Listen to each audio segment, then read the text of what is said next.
The story unfolds with a media who is making chaos because they think that this yellow hair guy is a very strong hunter, because he recently completed the A-rank gate by himself. And there's also a story that he has subdued an S-rank hunter during the recent dungeon break. Media asks him if he is manipulating his awakening level all this time. But the man is completely calm and says no word. He thinks to himself that the fact he made money off this hunter job was just a coincidence. Not because he has the abilities these people here think he does. It was luck and a bit of bluffing that got him to where he is now. In short, our boy is just a piece of crap, and he doesn't even understand what the reporters are asking him right now. They ask him if he has any plans. Man finally started talking, asking the media if he had a plan. Would things have ended up like this? He wonders what will happen if it's revealed that he's at a level similar to an F rank. First of all, the S-rankers who've been labeled as being subdued by him will probably blow his head off. A top ranker became his enemy after he neutered a gate together. Will he really let our guy be? There is a chance that he ends up getting cursed. He doesn't know what to do now. Then he decides to reveal something to everyone. And what he said is he has no comments for all the allegations. But the media still wants an answer. They want to know if he is really manipulating the awakening rank. Protagonist realizes that saying anything will not change the fact that tomorrow's article is already ruined. But for him, letting people continue to misunderstand like this is no different from being dragged down by this hunter's job. Protagonist's name is Kim. With a cold expression he replied, "I said no comment, you mammal brats." Everyone is stunned after hearing what he said. Now the media wants him to clarify what he said. Bro, they are not leaving him alone. He realizes that even if he reveals that he a powerful being that's hiding his strength, or even if it turns out that he's a useless citizen, he won't be living on this rotten planet for long either way. Now he starts remembering from where everything started going wrong. It starts with his resignation. There's one thing that he needs to clarify first. In fact, he was not a resident of this planet. His older panel name was Alpha Uri. It is a planet with a highly developed magical civilization. His role as the strongest wizard was very significant. However, one day he suddenly had this thought. The desire to quit his job came into his mind. Because this job is treated as social service, so even if he works himself to death, it's unpaid. And it's standard to work for 640 days a year without any holidays. Furthermore, with advancements in technology, sleep and food became unnecessary. And over time became an obvious part of life. He can't even remember the last time he was able to go home on time. Now, the problem is how to resign. Given his significant role, it wasn't a job he could easily quit. They've placed restrictions to prevent high-ranking individuals from abandoning their duties. For example, if he tried using teleportation magic, he would get an electric shock to the brain, and even if he managed to escape the worksite, there were no places to hide, as the entire planet was already in the palm of the rulers. Then what if he killed his superior? That's impossible to do, because he's bound not to harm anyone from the same planet. The scope even includes himself, so it's difficult to commit suicide. While he was contemplating how to resign, one thought came to his mind. He realizes that the rules can restrict the body with magic but not the soul. There's still no magic technique for confining souls. So that means the soul can escape freely. So he decides to do just that. From that idea, he worked more than 10 years. After countless trials and errors, he finally completed the one and only magic. Manipulation of the soul. By separating the soul, he could settle on a distant planet where no one could pursue him. It worked, and he was finally able to leave this planet without getting caught. It was the first possession and reincarnation in history. This was Chapter 0. Now begin the real story. Alien wakes up in a human body. He thinks, what's this? Something like a long protein mass is moving. Fortunately, it seems like the soul left this body not too long ago. He gets up and thinks to himself, anyway, it looks like it worked. Reincarnation is nothing if you're with me. He tries to speak and realizes that the language substitution is also natural. It doesn't seem to him there's a problem moving the body either. He wonders why it is only this much. According to his plan, he should have inherited the memories perfectly. Even the parent wouldn't notice that the soul changed. But the problem is he can't remember anything about this body. The memories are fragmented, like scattered pieces. Suddenly he feels something in his body. He felt a stabbing pain in his abdomen. He wonders if something goes wrong again. Then some of this body's memories flood to him. He learns that this body starved to death. He had set a few conditions before activating the magic. Rule number 1. Reincarnate as the creature with the highest magic power on the planet. If the condition was met, naturally the species with the highest intelligence would follow. But what he overlooked was he didn't consider the state of the body. He thought it wouldn't matter even if the body was a single-cell organism, but this is too much even for him. It feels to him like someone has poured acid into his stomach. His magic isn't working right after reincarnation. He assumes that he needs time to adapt to the magic of this planet. To stop the pain, he needs to put something in his stomach first. He gets shocked after seeing the light coming from the window. Because his old home was mostly covered in liquid, starlight rarely reached them, making it a dark and blush place. But this place he reincarnated to is completely different. He can't believe his eyes seeing this bright, warm, light and dry atmosphere, and the hard ground beneath his feet. He realizes that this isn't the time for this. He needs to find something to eat. But, no matter how much he searched, he wasn't able to find anything to eat. He wonders why he can't find anything to eat. Anger filled in as he shouted, "What the hell? What kind of planet is this?" Now he realized that how the owner of this body starved to death, his eyes are turning gray. At this rate, he's going to starve to death again. He saw an insect walking on the road. He points out that it's too small, but he decides to not be picky. He was about to eat it when he saw a boy walking past him. The body was drinking orange juice. Some of his body's memories come back and he learns that kids are called young'un. He wonders what is in the kid's mouth. He throws away the cockroach as he realizes that the kid has food that also looks pretty tasty. Now he is thinking if he should steal it or not. He starts following him. When the kid looks behind, he sees our protagonist who looks suspicious to anyone who would see him. Without any second thought, the boy started running. He doesn't know what to do and starts looking around. He notices some flowers in the pot. He knows that it's a play that doesn't seem edible, but he still decides to eat thinking it's better than stealing someone else's food. Then suddenly he hears someone scream. He assumes that it's that kid's scream and decides to check why he suddenly screamed. We see the kid who looks very terrified. There is a big bird monster standing in front of him. Kid tries to run away from there, noticing that the bird starts following him. He is trying to run away from there, but the bird is not leaving him alone. It is destroying everything in its path just to eat that boy. While running, the kid stumbles upon the protagonist again. When he sees the bird, he realizes that it's as big as a house. Just walking down the street and running into something like this, he wonders what kind of planet this is. He concludes that it's a truly wretched planet. Instead of running away, he assumes that this is actually good. This body has the memories of this bird. He can eat birds. So he decides to hunt it because he finally found a wild animal that is worthy of being prey. And as the strong grand sorcerer, he could kill that monster with just a cough. Once he adapts to the magic here, conquering this small planet will be no trouble for him. Suddenly, he senses a very strong magic power. The feeling of the magic sweeping through every cell of his body made him realize that this is Earth's magic. But there's so much, he can't handle this much. He explains if the other planets are like small buckets. Here, it's like diving into a swimming pool. He gives an alien impression on Earth. He is shocked and wonders how such a golden land can exist. This is a jackpot for him. With magic this abundant, there's nothing he can't do. Kid came running to him and asked him for help. He sighs and wonders why this kid has to ask an alien for help. What if this alien wasn't a grand sorcerer like him? He decides to help the kid, but on one condition. He has to hand over the orange juice to him. While they were talking, the bird caught up to them. Kid starts crying, saying he will give juice to him. Protagonist isn't happy seeing the kid running with his back to a predator. He asks the kid to stay back for now. As the head of the first magic division who's responsible for defending a planet, he could separate the bird's bones from its flesh with just a gesture. He tries to use magic, but nothing happens. He is confused about why his magic is not working.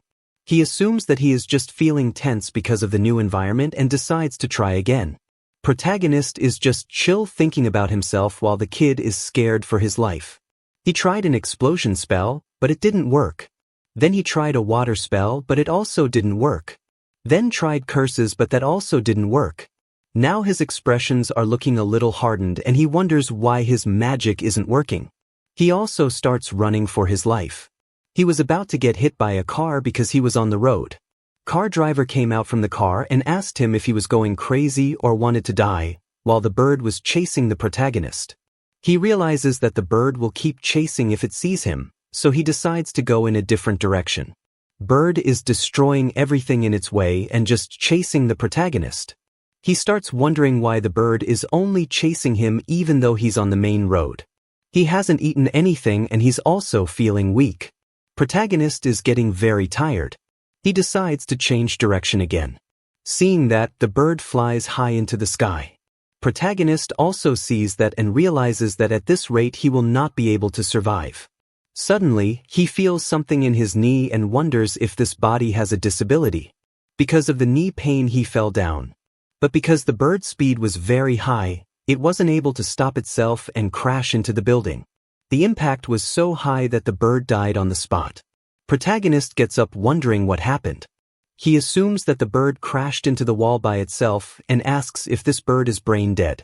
As an alien from another planet, he thinks to himself that there's a bird that flies at a dangerous angle and crashes into a wall and dies. He decides to ask the Earth scholars how such a foolish creature came to be. Then he remembers that he hasn't eaten anything.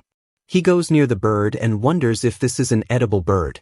While he was thinking about the bird, someone called him. When he looked behind, there was a shocked girl. The kid was the one who called the police officer and this girl here. This bird monster is a beginner killer that thieves in the sandy desert area gate, originally an E-rank monster that could be subdued by regular firearms on Earth. However, the rank of the beginner killer suddenly increased to C rank at some point, because it charges at speeds comparable to missiles. Hunters below C rank will be taken out before they see it. That's why they need to act as quickly as possible before there are casualties. By the way, this is the scene when the kid was gone calling the police. When the girl reaches the destination, she sees our protagonist and assumes that he is the one who killed the bird.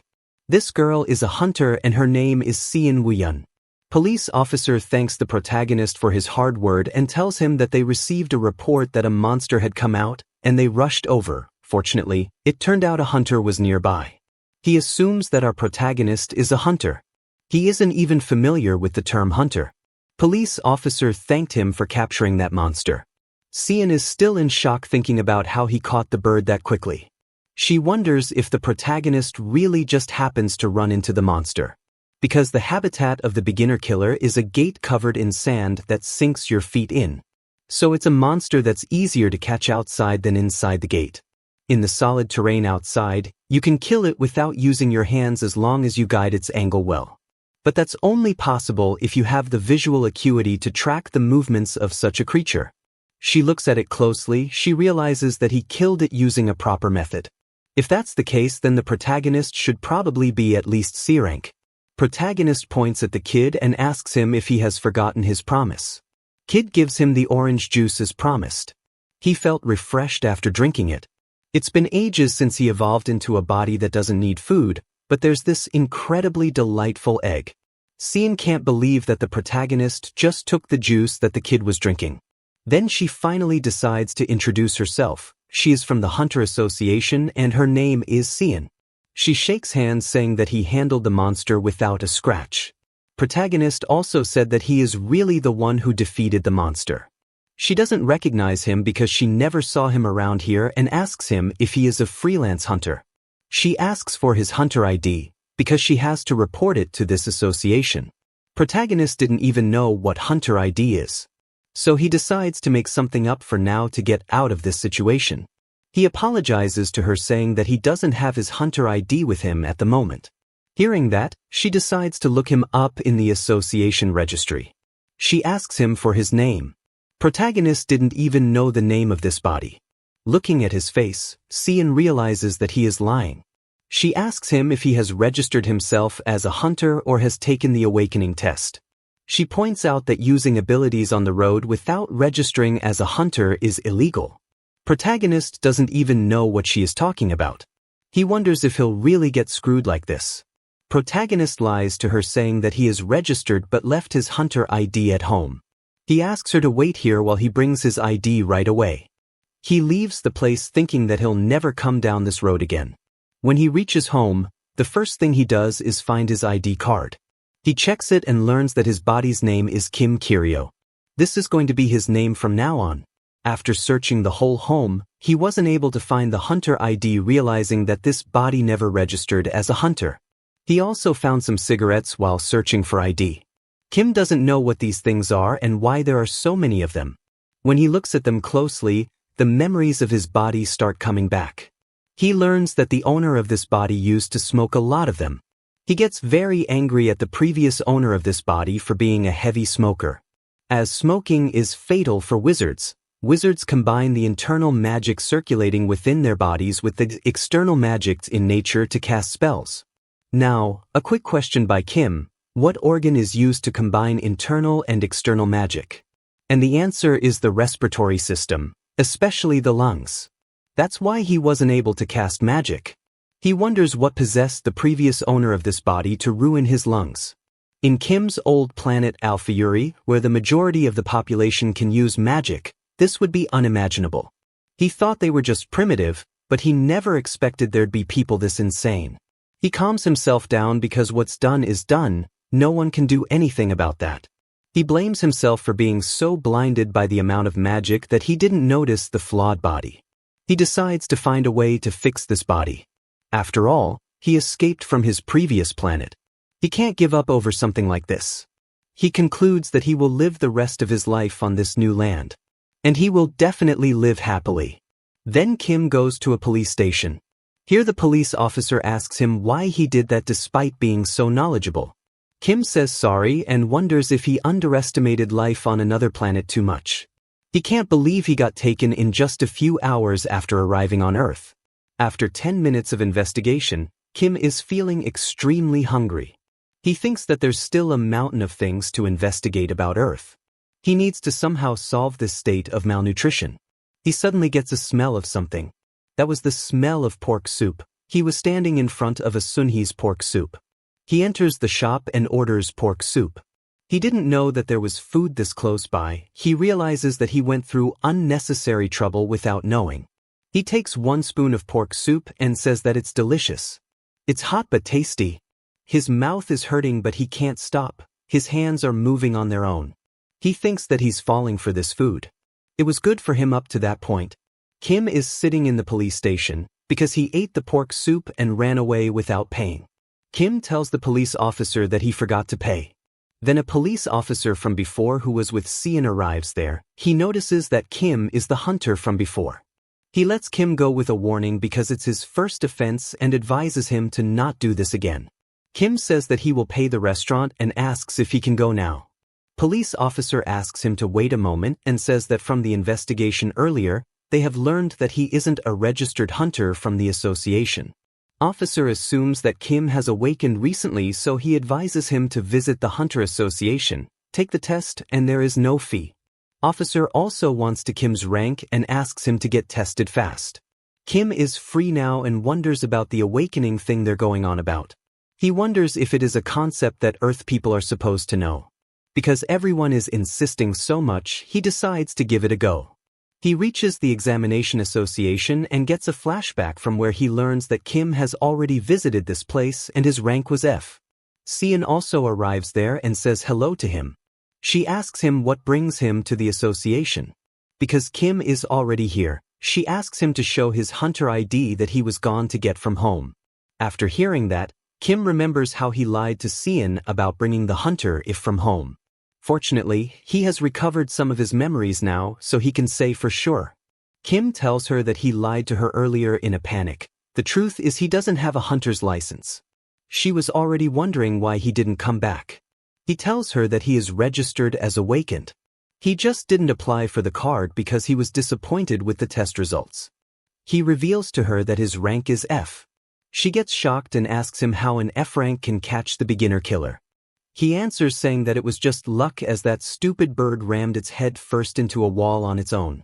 Hearing that, she thinks that a beginner killer failing to adapt to the external environment and accidentally killing itself is not impossible, as there are already some cases like this. But the person she saw then had an expression as relaxed as if they'd killed hundreds of C-rank beasts, without a hint of fear. She assumes that Kim is trying to hide his real rank. Most of those who hide their awakening level are dangerous people considering illegal activities. She starts assuming that Kim is also a bad person. She doesn't say anything to Kim and just says that beginner killers are indeed not that smart. In reality, Kim doesn't know about human reactions. Seeing Sean, he realizes that humans use subtle facial muscle movements to express emotions and decides to learn them to appear more friendly. He decides to give it a try. But when he tried, he made a very creepy face. Seeing Kim's expressions, Sean wonders what's wrong with him and gets more suspicious of him. For now, she decides to get out of here safely. She remembers that she has to give him something and asks for his name. Kim tells her his name. She takes out some money and gives that to Sean. Kim can't believe that there are such nice customs on the earth, like suddenly giving money as a greeting. Kim asks her why she is giving this to him. She answers saying that he left the beginner killer's corpse behind earlier. She had to dispose of it, and that's Kim's share of the money. Kim remembers the food he ate before getting caught this morning was 8,000 per serving. So, with just a fluttering piece of paper, he could get 6 bowls of soup. Kim can't believe that bird is worth so much money and asks if their feathers are expensive. She answers saying no and tells him that beginner killers have soft bodies, so they're not valuable as products. He was lucky it had a magic stone. C-rank magic stones that go for 2 million won. Hearing 2 million won, Kim asks her why his share is only 50,000. She says that his share is low because the damage costs incurred while he caught the monster, she has processed them under his name. If only Kim hadn't fled, they could have legally obtained hunter immunity. He says sorry to her. Then she leaves saying good afternoon. Kim clenches his fist and thinks that in his homeland, that bird monster is no different from a bug crawling on the street. 200,000 won just for twisting off a bird's needs is 75 bowls of soup and rice for Kim. To survive on Earth, one needs money. And he came to this Earth for a happy life. To enjoy an ideal lifestyle, he needs even more money. So, he has to become a hunter. Until lunchtime today, Kim was thinking that his future would be bleak. Because the owner of this body was dirt poor, spending money on a bowl of soup would wipe out all their savings. Now he knows being a hunter can make money. In that case, he'll hunt with magic and make a living. Although magic isn't working for him right now. He needs to find a sufficient number of monsters. A man shouts in front of him that a gate opened over there. Hearing that, he also starts seeing the gate. Gates are the hunting grounds where Earth's hunters operate. Gates are classified according to their magical density. As the rank increases, so does the danger level of the monsters inside. Kim realizes that this gate has an unusual mana pattern. He has heard that the monsters live there. This gate needs to be analyzed, but with people around, it'll be hard for Kim to enter. He wonders if there are any other gates nearby. Suddenly, he feels a mana wave that leads him to another gate. He hardly climbs the mountain and gets very tired. There are warning signs that say, police line, do not cross. But Kim ignores the warning and enter because he doesn't know what this is and says that Earthlings have a strange sense of aesthetics. He assumes that the Earthlings are using these to decorate plants and enters the gate. Sometime later, Hunter Party also arrives there and is about to enter the gate. Hunter named Yoon Sung calls his manager and tells him that he has reached the gate. Manager asks him if there are any civilians around. Sung replies that it's fine and tells him that the control line is set up well. Manage tells him that he is in great tension because this gate's rank keeps on changing. Sung asks him to not worry and also tells him that they're about to start the investigation. Saying that, Sung enters the gate with his party. Sung tells them that according to measurements, the internal magical density is at D-rank dungeon level. Glasses hunters mention that it's always like this as it's almost become a rule. Whenever something's off with the gate, it always jumps 2 levels. He asks them to wrap this up quickly and then go grab a drink. After some time, Sung asks his party to slow down a bit because they're going too fast. He points out that they've walked quite a bit and there are no signs of monsters, so he's just a little worried. Glasses Hunter points out that he's young and asks him why he's always so timid. Sung's party is going on because of any worries because Sung is an A-rank hunter. Suddenly, a big golem appears behind the Glasses Hunter. Meanwhile, Kim, who is also inside this dungeon, knows that he's already entered the depth of the cave, but he didn't find any monster on his way and wonders if he misunderstood the gate. Suddenly, he feels a mana and starts following. While doing that, he realizes that the mana is small and crude, but still overflowing with vitality. He wonders if it belongs to a human and also realizes that someone else has entered the gate. He hides behind a rock to see what is going on. He sees a big golem facing some hunters. Glasses Hunter is already dead, now only 3 hunters left. 2 of them get scared seeing how their comrade died in just a single blow. Seeing them getting panicked like this, Sung shouts asking them to come back to their senses. They have to stay sharp. If they even make a single mistake, they can die. While Sung was not looking, Golem launched a punch from behind. His teammates warn him about the attack. He immediately creates a shield and stops the attack.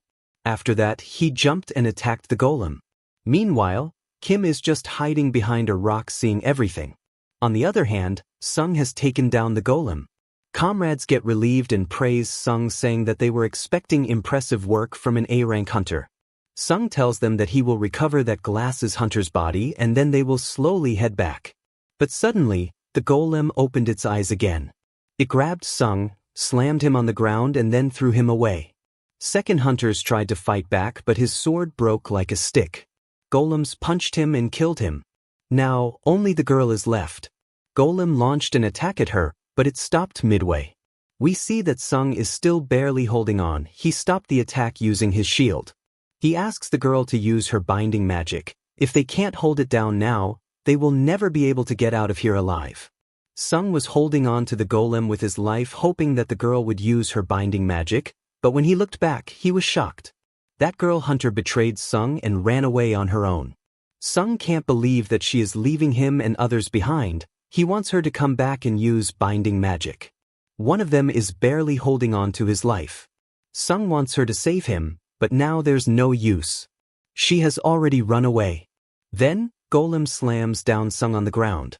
Before getting unconscious, he thought to himself that what he felt after getting betrayed is not anger, but emptiness. He obtained an A-rank awakening due to the dungeon break phenomenon.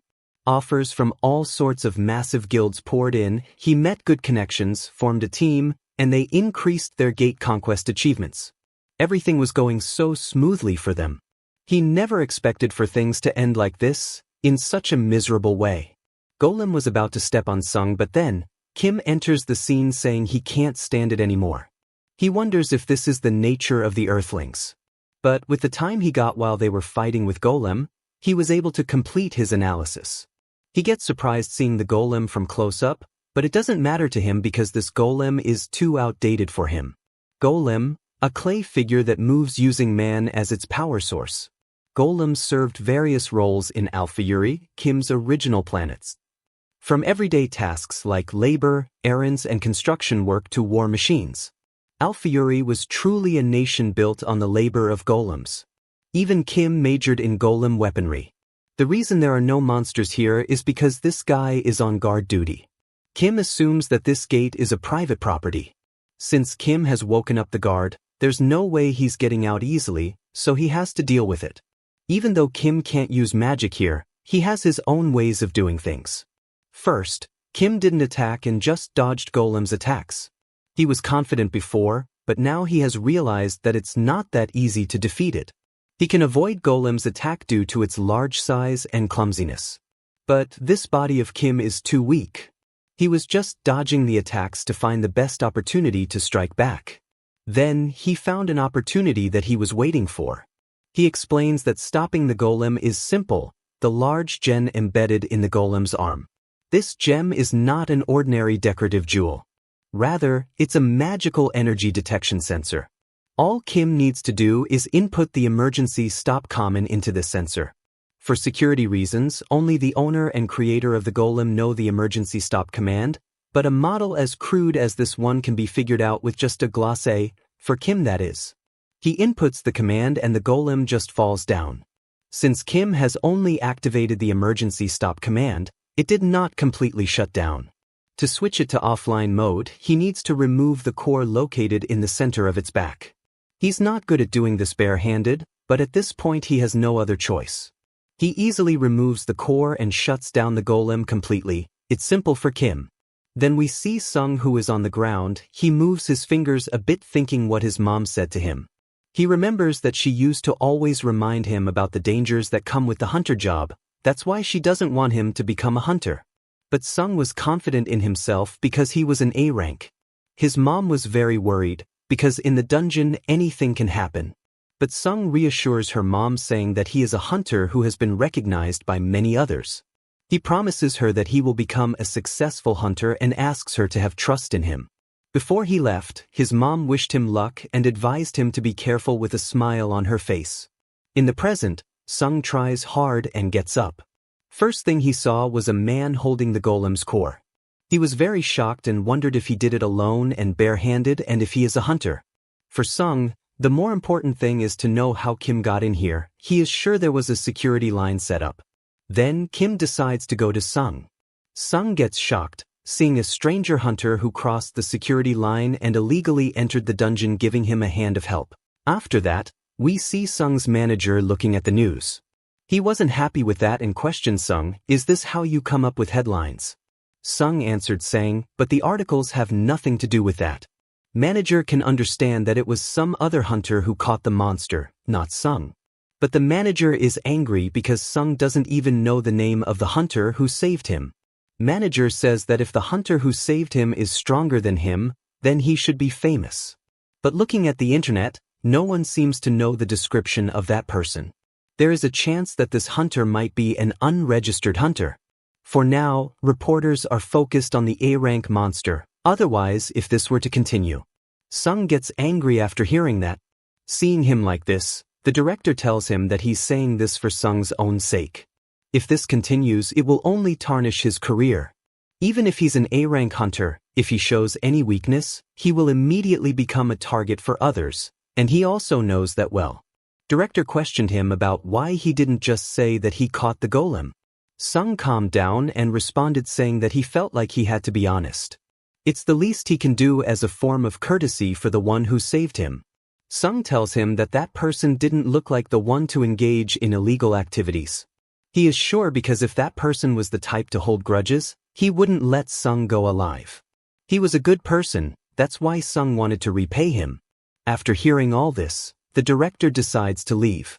Then we see the director alone, saying that there's a hunter who easily killed the golem that Sung's team couldn't even handle. He wonders if there really is a strong hunter with such integrity, and if there is, he wants to meet him. After that we see Kim. He concludes that Earthlings are God after looking at the smartphone. Last night, he accidentally unlocked his smartphone. And he's been like this all night. He learned that he can access information freely even though he's not part of the privileged class. He wonders if this is heaven. Thanks to this smartphone, he gained a lot of information. First, the gate he entered was not private property. Second, each gate has different entry restrictions. Since Korea was a country that managed awakeners thoroughly, even entering a gate required prior approval. That approving body is known as the Korea Hunter Association, abbreviated as Hunhyup. And then third, Sung is not a petty thief who's trying to rob a gate with an owner. For now, he decides to get the hunter's license first. He is at the destination of the hunter exam. First, the teacher gave theoretical safety training. They are going to distribute the devices shortly. Kim standing in the crowd feeling bored. He summarized things that he learned up until this point. Don't act recklessly in front of monsters. Kim receives his device. After getting it, he questions what it is. Hearing that, test taker gets really surprised. People start wondering if he was living in the mountains all this time or if he has come from another planet. Seeing all the commotions, Kim realizes he made it obvious that he's an outsider. Test taker explains to him that this device is a basic analyzer. It uses pixiglass technology, and the test taker will explain to him now how to use it. Then the teacher asked everyone to reflect the monster in the lens of the device that they got just now. When Kim did that, the device told him all the details about the monster. This is a poison butterfly that is F-grade. Today, Kim has learned that Earthlings use tools to identify the enemy's identity. Then the test taker told him that all the analyzers not only just support monster identification but also have item search functions. They help one find useful resources. Test takers asked them to look around and give it a try. Kim pointed the device at the test taker, but it didn't work. He realizes that it doesn't work on people. Then he points it at the fruits. This is a heat fruit, a plant species characterized by red muscles composed of various fibers. After checking the identification functions, he assumes that it should be able to recognize this too. He pointed it at soil, but it showed no data. He gets confused because the device categorizes useful resources, but it shows no date for soil. Suddenly, he wonders if it only detects things with mana. Distinguish between things that are vulnerable and those that aren't based on the presence of mana in them. It's convenient, but it's a rather imprecise method. There are many things that are useful even though they don't contain mana. This soil is the perfect example of that. At first glance, it looks like ordinary soil. He explains about absorptions. It's a rare spell that absorbs mana. He assumes that no one here knows about absorption magic. But it's strange for Kim. If this world had even slightly developed magic studies, there's no way they wouldn't recognize absorption magic. He wonders why nobody knows about this. Suddenly, something comes to his mind. He calls the test taker and tells him that he has a question. He asked him if he knew when magic, or rather, awakeners began to appear in Korea. He answered saying yes and told him that they started appearing 7 years ago. At that time, the dungeon shock caused awakeners to appear simultaneously all over the world. Kim gets shocked after hearing that it's only been 7 years since magic appeared on Earth. Because in his original planet, the history of magic has surpassed 60,000 years. He thinks that he's been living with primitive people all this time. Now it's no surprise for Kim that all the tools here have electrical properties. He thinks primitive magical knowledge, an enormous level of technological prowess that contrasts with that knowledge. To think evolution has taken place is such an abnormal path. This is completely fascinating. Now, he has learned that when he will use absorption magic, no one will know. At home, Kim was thinking about a profession where you can rake in hundreds of millions if you set your mind to it, hunter. But contrary to the fantasy portrayed in the media, the lives of lower-tier hunters are no different from hell. Moreover, there was an issue with one leg of Kim's body, and he can't use magic at all, so before the money he has runs out and he starves to death again, he needs to find another way to earn. For now, he has gathered a lot of mana using absorption magic.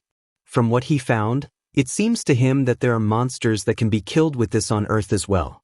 The problem is that they inhabit C-rank gates. But Kim is just F-rank, so he's not allowed to enter according to regulations. Plus, for Kim, it's a bit awkward to absorb mana using absorption magic without knowing much about Earth. And the fact that the body he chose is just F-rank creates more issues. Suddenly, he gets scared because his phone suddenly rang. He receives an emergency message that a red gate dungeon break has occurred near Mapogu, Seoul. Message warned about B-rank monsters' appearance and asked for all the citizens to evacuate. Kim was confused because he doesn't even know the meaning of evacuation. He puts up his suit and goes out to see it. Outside, everyone was running to safety because of the dungeon break. When Kim saw the B-rank monster, he couldn't believe how big it was. A reporter came running, pushing Kim out of the way. Instead of apologizing, the reporter just said that he barely pushed him and asked him to not cause this much scene. Kim looked at him with a cold expression. Seeing that, the reporter asked him if he wanted to get hit. As Kim doesn't know much about expressions, he got confused hearing that, thinking he was just looking. Even though Kim didn't ask, the reporter starts telling him that he is a hunter who is not a normal person who just lurks around thinking they'll awaken next to the monster. He tells Kim that he is here for research to reference while working. Hearing all this, Kim reveals that he is also a hunter and is here for the same reason as his. When a reporter asked him for his rank, he revealed that he was an F rank. Hearing that, The reporter laughed but instantly controlled it. Still, Kim was able to notice that. Suddenly, that big lizard brings out a big roar because there are some helicopters flying around him. Military is here and immediately starts shooting the monster to save the civilians. But it was no use. The monster was easily able to destroy one of the helicopters. Then, we see support hunters have arrived at the scene. Monster saw the civilians inside the building. It grabbed two of them with its long tongue. But then, a hunter jumped out of the helicopter and cut down its tongue. This causes the monster to free the civilians. Sung is also here. He notices that a monster is trying to run under the tower and tells everyone about this. A girl shoots an arrow at it to stop it at a place, but it cut down its own tail and tries to run away. Then, Sung jumped, used his strong attacks and took down the monster without much problem. All the civilians who were there were astonished to see that. Kim, who has observed the whole scene, thought that he has learned something from recent searches. In this world, A-rank hunters are elite members belonging to the top 3% of awakeners. They are a powerful force that contributes significantly to urban safety and are idols to the people. He wonders if that is the reason why everyone here is so enthusiastic. Sung goes near the crowd where Kim was also standing. Suddenly, Sung holds Kim's hand. Sung is surprised to meet Kim here because he was the one who saved his life back in the dungeon. Sung asks if he knew who he was and reminded him that he is the one who got his life saved by him back at the gate. Hearing that, Kim answered that he remembered. Now, the reporter who was showing off back then is completely stunned and confused seeing A-rank hunter talking to Kim like this. Sung asked him if he is with this group. He asked this because he saw that reporter glancing over Kim earlier. Reporters get too scared to say anything. Since they have met like this, Sung decides to introduce himself formally.